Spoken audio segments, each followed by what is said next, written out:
Good morning students. Apex college Makrana की online classes में आप सभी छात्र छात्राओं का हार्दिक स्वागत है, अभिनंदन है।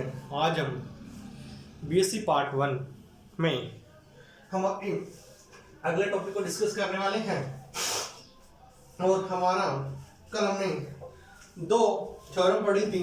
सबसे पहले हमने पढ़ा पैरेलल एक्सिस थ्योरम, दूसरा पढ़ा हमने परपेंडिकुलर एक्सिस थ्योरम। हमने I equal to I naught plus M D square, I equal to पढ़ा I naught plus M D square. ये क्या था? यह था परपेंडिकुलर एक्सिस थ्योरम। एंड एक जो पहला पढ़ा था वह कौन सी थी? Parallel axis theorem. वह थी कि I Z equal to I X plus I Y. जो थ्योरम पढ़ी जो इस प्रकार से है, perpendicular axis theorem and parallel axis theorem. यदि आगे पढ़ेंगे काइनेटिक एनर्जी ऑफ रोटेशन। हमारा नेक्स्ट टॉपिक है kinetic energy of rotation motion. अर्थात कोई पार्टिकल यदि मोशन में हो, कोई पार्टिकल यदि रोटेशनल मोशन में हो, तो उसमें किस प्रकार से उसकी काइनेटिक एनर्जी फाइंड आउट की जा सकती है। क्योंकि आप सभी जानते हो कि V इक्वल टू क्या होता है। हमारा टॉपिक है काइनेटिक एनर्जी ऑफ रोटेशन। हमारा टॉपिक है काइनेटिक एनर्जी ऑफ रोटेशन। तो सबसे पहले हम जानते हैं कोई भी पार्टिकल यदि रोटेटरी मोशन कर रहा है, कैसे रोटेटरी मोशन कर रहा है, तो V इक्वल टू क्या होता है? V इक्वल टू होता है ओमेगा क्रॉस आर। ओमेगा क्या है? ओमेगा है आपके एंगुलर वेलोसिटी एंड आर क्या है? रेडियस। V इक्वल टू क्या होता है? V इक्वल टू होता है ओमेगा क्रॉस आर। यदि हम किसी आईवे कण की काइनेटिक एनर्जी निकालना चाहें, यदि मैं लिखूं कि आईवे कण की काइनेटिक एनर्जी क्या होगी? काइनेटिक एनर्जी बराबर होगी half M V I square. Kinetic energy बराबर होगी half M V I square. अर्थात जो भी रोटेशनल मोशन में पार्टिकल है उसके लिए यदि हम इस प्रकार से लिख सकते हैं, लेकिन यह किसके? आईवे कण की है। और यदि हम पूरे पार्टिकल्स की निकालना चाहें, यदि हम संपूर्ण पिंड की निकालना चाहें, तो काइनेटिक एनर्जी टोटल क्या हो जाएगी? Half summation from I to 1 M I V I square. Total system की काइनेटिक एनर्जी क्या होगी? Half M I V I का होल इंटीग्रेशन, या आप इसको समेशन कहोगे, क्योंकि यह कहां से कहां तक है? यह आपके पास आई से किसी एन पार्टिकल के लिए है। यदि मैं इसको v इक्वल टू क्या लिख सकता हूं? हम लिख सकते हैं v इक्वल टू क्या होगा? Omega R. यदि मैं यहां पर काइनेटिक एनर्जी टोटल निकालना चाहूं, क्या होगा? Half summation from I to M I. v equal to क्या लिख सकते हैं? Omega cross R vector. ठीक है, हमने यहां पर v equal to omega R की वैल्यू को पुट किया। हाँ, इसका क्या होगा? Half M V square. हमें पता है a क्रॉस b का होल स्क्वायर क्या होता है? a का मॉडुलस b का modulus plus 2ab sin theta. यदि हम इसको वेक्टर फॉर्म में लिखना चाहें, हमें पता है a vector cross b vector बराबर क्या होता है? a vector cross b vector. यदि इसको लिखना चाहिए तो क्या आ जाएगा? a बाहर आ जाएगा, a क्रॉस b, a बाहर आ जाएगा, a क्रॉस b, फिर b a क्रॉस b। यदि मैं इसको वेक्टर फॉर्म में लिखना चाहूं तो ये किसके बराबर होगा? ये है a cross a vector dot b vector cross a vector cross, ठीक है। सिमिलर यदि ओमेगा क्रॉस आर लिखना है तो क्या हो जाएगा, यह हो जाएगा आपके omega vector dot R vector into V equal to omega cross R vector. यदि यह चीजें कुछ इस प्रकार से लिख सकते हैं, यदि हम आर को आर आई लिखें, क्या लिखें, आर को आर आई, तो यहाँ पर कोई डाउट नहीं है, क्योंकि हमें आईवी पार्टिकल की काइनेटिक एनर्जी फाइंड आउट करनी है। इस प्रकार यदि इन दोनों को सोल्व करूंगा, यदि इन दोनों को सोल्व करें तो क्या होगा, omega into R I cross V I, यह होगा omega into R I cross V I. क्यों, क्योंकि एक टर्म बनेगी v equal to omega R, क्या बनेगी v इक्वल टू, यहाँ पर ये r है और ये v है, जो इसका रिजल्टेंट आएगा इधर देखो, ये है ओमेगा की जगह omega r into omega R square आएगा यहाँ पर, लेकिन जो रिजल्टेंट आएगा वह क्या आएगा, यह आएगा omega cross R cross V I, ठीक है। यदि मैं इसको पूरे इंटीग्रेशन में लिख लूं, यदि मैं इसको वहां पर लिखूं, इसकी जगह लिख दूं तो क्या हो जाएगा, ये हो जाएगा total kinetic energy equal to half summation M I omega cross R I into V I vector. हमारे पास टोटल काइनेटिक एनर्जी का फॉर्मूला आया half summation of M I into omega cross omega dot into omega dot R I V I. क्या यहाँ पर dot product आएगा, क्या आएगा, डॉट प्रोडक्ट, क्या भी आएगा डॉट, यहाँ पर फिर क्या आएगा डॉट। यह एक बार ध्यान देना, v इक्वल टू क्या होता है, omega R, v equal to क्या होता है, ओमेगा आर। यदि हमें आईवी पार्टिकल की काइनेटिक एनर्जी पता है, क्या होता है, हाफ एम वी स्क्वायर, क्या होती है, हाफ एम वी स्क्वायर। हमने v इक्वल टू लिखा ओमेगा क्रॉस आर, हमें पता है a क्रॉस b, इधर देखो a क्रॉस b क्या होता है, a dot b into a cross b, इसका जो रिजल्टेंट आएगा ये देखो, इधर देखो, हमने इसकी जगह ये लिखा सेम, देखो omega cross R I cross omega into R आई से आर आई, ये क्या हो जाएगा, यदि इनके बीच में एंगल 0 है तो a क्रॉस b क्या होता है, a cross b sine theta, a cross b, यदि एंगल 0 है तो एक बार टर्म कैंसिल हो गई, ओमेगा की जगह ओमेगा आया, omega v equal to omega R, यह इससे मल्टीप्लाई होगा तो क्या आ जाएगा, v क्या होगा, v, और हमारे पास जो पूरे सिस्टम की काइनेटिक एनर्जी आएगी वह आएगी half summation of M I omega dot R cross V I, ठीक है। यह क्या है, यह हमारे पास जो टोटल सिस्टम है उसकी काइनेटिक एनर्जी है। यदि हम इसको अंदर मल्टीप्लाई कर दें, यदि हम इसको m से मल्टीप्लाई कर दें तो जो टर्म हमारे पास आएगी वह कुछ इस प्रकार से आएगी, इधर देखो v m into V I, p equal to क्या होता है, एम आई वी आई, ये किसके बराबर होता है, मोमेंटम के, किसके, मोमेंटम या संवेग के बराबर होता है।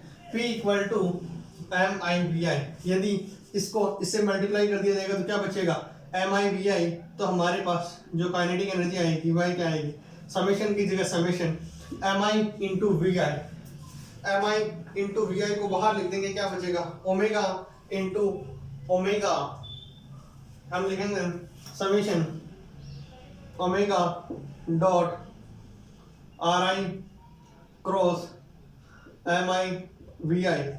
एम आई वी आई क्या होता है, ये term M I V I क्या होता है, मोमेंटम इक्वल टू क्या होता है, p इक्वल टू एम आई। यदि हम इसको p इक्वल टू एम आई लिखेंगे तो क्या होगा, half summation of omega in dot R cross P आई, क्योंकि p इक्वल टू क्या होता है, एम आई। यदि मैं r क्रॉस p लिखूंगा तो हमें पता है कि p इक्वल टू क्या होता है, एम आई, और हमें पता है कि j इक्वल टू क्या होता है, r I cross P I. J equal to क्या होता है आर क्रॉस, इसकी जगह क्या लिखेंगे तो होगा ये half of summation omega dot J I. क्योंकि हमें पता है यदि हम मोमेंटम को किसी भी डिस्टेंस से मल्टीप्लाई कर दें तो हमारे पास क्या आता है जे। जहाँ हमें पता है जे क्या है कुल कोणीय संवेग, जे क्या है जे इक्वल टू लिखते हैं कुल कोणीय संवेग। जे क्या है कुल कोणीय संवेग है, तो हमने जे की वैल्यू को वहां से उठाकर यहाँ रखा, क्या है हाफ ओमेगा डॉट जे आई। यदि हम समेशन को साइन को बाहर निकाले तो हमारे पास जो ई है ई टोटल का वैल्यू होगा हाफ, क्या होगा हाफ क्या होगी half into half omega cross J. Kinetic energy क्या होगी ओमेगा क्रॉस जे, वैल्यू ध्यान रखो half omega cross J. Kinetic energy क्या होगी हाफ ओमेगा डॉट जे। क्यों? क्योंकि यदि हम इसको समेशन से बाहर निकालेंगे तो क्या होगा यहाँ पर क्रॉस प्रोडक्ट के जरिए क्या हो जाएगा काइनेटिक एनर्जी हो जाएगी हाफ ओमेगा डॉट जे। जे क्या है जे है आपके टोटल एंगुलर मोमेंटम। यह क्या है ई बराबर क्या हो जाएगा हाफ ओमेगा डॉट जे। ठीक है, यदि हमें किसी भी सिस्टम के लिए पता हो कि उसका कोणीय संवेग टोटल जे हो, उसका टोटल कोणीय संवेग या टोटल एंगुलर मोमेंटम जे तथा ओमेगा एक ही डायरेक्शन में हो, यदि ओमेगा एक ही डायरेक्शन में हो तो हम लिख सकते हैं, यदि हम एक्स वाई जेड तीनों डायरेक्शन में लिखें, यदि हम एक्स वाई एंड जेड को तीनों डायरेक्शन में लिखें तो z इक्वल टू क्या होता है z इक्वल टू होता है I dot omega. z equal to क्या होता है आई ओमेगा। हमने पिछले पढ़ा कि z इक्वल टू क्या होता है आई ओमेगा, क्या होता है आई ओमेगा। यदि हम पूरे सिस्टम को x y एंड z तीनों डायरेक्शन में मान लें, यदि हम पूरे सिस्टम को x y and z direction में मान लें तो हमें पता है कि और हमें यह भी पता है कि किसी सिस्टम का सेंटर ऑफ मास, किसी भी सिस्टम का यदि सेंटर ऑफ मास यदि x डायरेक्शन में रोटेशनल मोशन कर रहा है तो उसके लिए यदि कोई सिस्टम x डायरेक्शन में मोशन कर रहा है तो ओमेगा x की वैल्यू होगी, ओमेगा y की वैल्यू 0 होगी एंड ओमेगा z की वैल्यू 0 होगी। हमें पता है यदि x एक्सिस में रोटेशनल मोशन कर रहा है, कैसी x एक्सिस में रोटेशनल कर रहा है तो उसमें y की उसकी वेलोसिटी क्या होगी 0, z में क्या होगी 0। यह दोनों 0, यदि मैं अब इसकी वापस काइनेटिक एनर्जी निकालना चाहूं तो ये क्या होगी half I X into omega square. यदि मैं इसको लिखना चाहूं तो इस प्रकार से लिखेंगे हम, यदि हम इसको लिखना चाहें काइनेटिक एनर्जी की फॉर्म,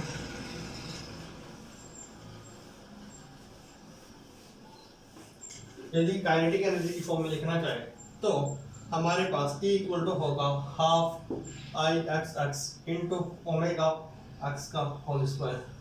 E इक्वल टू होता है half I omega square X का हाफ। E इक्वल टू याद रखना E इक्वल टू हाफ हमारी क्या होता है एम वी स्क्वायर। यहाँ पर क्या होगा आई क्या है moment of inertia into omega x direction में का होल स्क्वायर। जो एनर्जी है वही क्या है हमारे पास half I X into omega square. हमें पता है यदि हम इस समीकरण को इसके बराबर लिखें, किसके बराबर, क्यों कि हमें पता है आई इक्वल टू क्या होता है, यदि हम इसको हाफ ओमेगा जे लिख सकते हैं, क्या लिख सकते हैं हाफ जो हमने पहले लिखा था, ये क्या था हाफ इंटू ओमेगा डॉट जे। यह दोनों बराबर होते हैं, यदि यह दोनों बराबर हैं तो हम लिख सकते हैं जे क्या है किसी सिस्टम का टोटल मोमेंट ऑफ जे क्या है जे है आपके टोटल एंगुलर मोमेंटम, जे क्या है टोटल एंगुलर मोमेंटम अर्थात कुल कोणीय संवेग। यदि इन दोनों को बराबर लिखते हैं तो हम लिख सकते हैं कि किसी भी सिस्टम के लिए हम यदि वह I axis I Y Y और आई जेड जेड को केवल यदि हम I X I Y I Z तथा जो I X I Y and I Z की फॉर्म में लिखना चाहें तो हम इस प्रकार लिख सकते हैं। E इक्वल टू क्या होता है half I X omega square X plus I Y into omega square Y plus I Z omega square Z. यदि हमें पता हो I X equal to I Y equal to I Z हो, ये किसके लिए होता है, यदि ये गोले के लिए होता है तो क्या होगा हाफ इंटू 3 इंटू आई एक्स इंटू ओमेगा स्क्वायर, ये हो जाएगा। यदि इन तीनों को हम लिखना चाहें तो हम क्या होगा, यदि I X into I Y into I Z, यदि I X equal to I Y into I Z हो तथा I X Y equal to I Y Z equal to I Z X बराबर क्या हो 0 हो, यदि यह 0 हो तो चीज़ों को इस प्रकार से लिखेंगे। हम इन चीज़ों को लिखेंगे half omega half M V square, यहाँ पर वी की जगह क्या आ जाएगा omega square into I. Total kinetic energy किसी भी सिस्टम की क्या होगी हाफ ओमेगा स्क्वायर आई। वापस ध्यान से सुनो, हम इसको डिस्कस कर रहे हैं अगेन, छोटा सा टॉपिक है। यदि हमें किसी सिस्टम के काइनेटिक एनर्जी निकालनी है और यदि हमें उसके आईवी पार्टिकल की काइनेटिक एनर्जी पता हो क्या होती है half M V square, half M V square, half M V square. यदि हम किसी सिस्टम में हमें J इक्वल टू मान ले total angular momentum, J equal to क्या मानते हैं total angular momentum. Total angular momentum क्या होता है, यदि हम किसी सिस्टम में उसके लीनियर मोमेंटम को यदि r से मल्टीप्लाई कर दे तो क्या आता है एंगुलर मोमेंटम। यहाँ पर आया p क्रॉस r को क्या लिख सकते हो J लिख सकते हो। इस प्रकार हमारे पास काइनेटिक एनर्जी क्या है हाफ J इन क्रॉस ओमेगा, क्या है हाफ J डॉट ओमेगा, क्या है हाफ J डॉट ओमेगा। हमें पता है कि कल हमने एक सिस्टम में निकाली थी हाफ J क्रॉस ओमेगा हमारे पास आई, लेकिन यदि हम इसको मोमेंट ऑफ इनर्शिया की फॉर्म में लिखना चाहे तो क्या होगी हाफ हम लिखते थे हाफ एम वी स्क्वायर, क्या एम वी स्क्वायर, तो इसको लिख देंगे हाफ वी की जगह लिख देंगे ओमेगा स्क्वायर और J की जगह लिख देंगे एम की जगह लिख देंगे आई।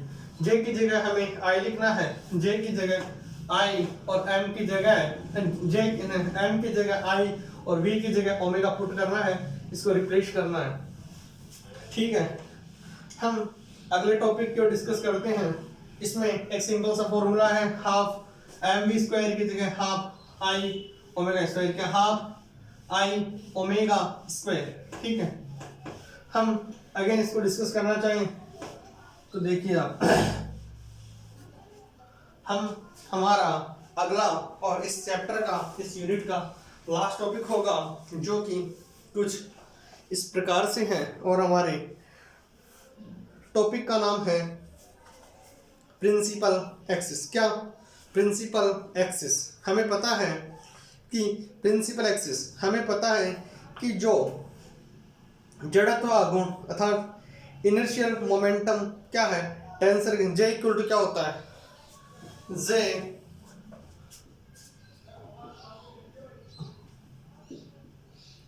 J इक्वल टू क्या होता है I cross omega. J equal to क्या होता है omega I, J equal to क्या होता है ओमेगा I। I क्या है मोमेंट ऑफ इनर्शिया, J क्या है टोटल एंगुलर मोमेंटम या कुल कोणीय संवेग। ओमेगा क्या है एंगुलर वेलोसिटी, आई क्या है मोमेंट ऑफ इनर्शिया या जड़त्वीय आघूर्ण, क्या है जड़त्वीय आघूर्ण। यदि हम इसको लिखना चाहें किसी भी सिस्टम के लिए, यदि हम किसी भी सिस्टम के लिए I X equal to I X Y equal to I Y X equal to I Z X equal to हम आई मान लें तो ई इक्वल टू क्या होगा, हमारे पास यदि काइनेटिक एनर्जी निकालनी हो, यदि हमें ई निकालनी हो तो आप सीधा फॉर्मूला याद रखना है, यह होता है 1/2। क्या 1/2, 1/2 को बाहर ले लिया जाए, ऊपर क्या बचेगा, J square X upon I X X plus J Y square upon I Y Y plus Z square upon I Z Z. इस प्रकार से हमने एक फॉर्मूला याद रखना है।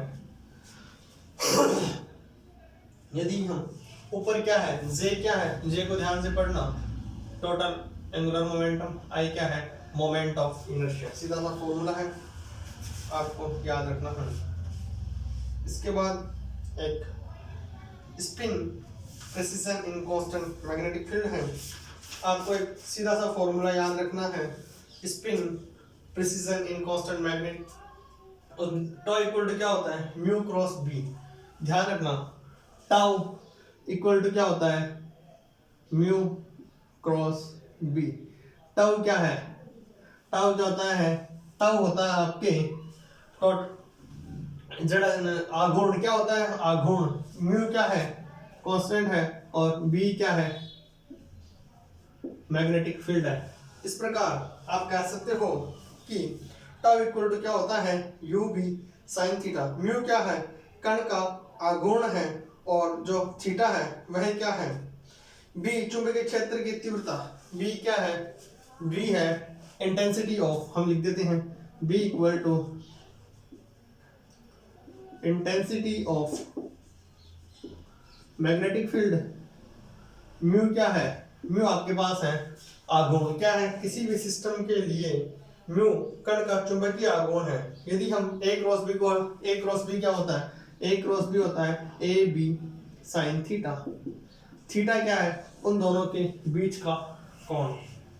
ठीक है, इस प्रकार हमारे यह यूनिट कंप्लीट होती है और अब अगली क्लास में हम एसएचएम पढ़ेंगे अर्थात सिंपल हार्मोनिक मोशन। हम अगली क्लास में सिंपल हार्मोनिक मोशन पढ़ेंगे। मैं अगेन आप सभी छात्र छात्राओं का एपेक्स कॉलेज मकराना परिवार की तरफ से बहुत बहुत आभार ज्ञापित करता हूं and again thank you so much.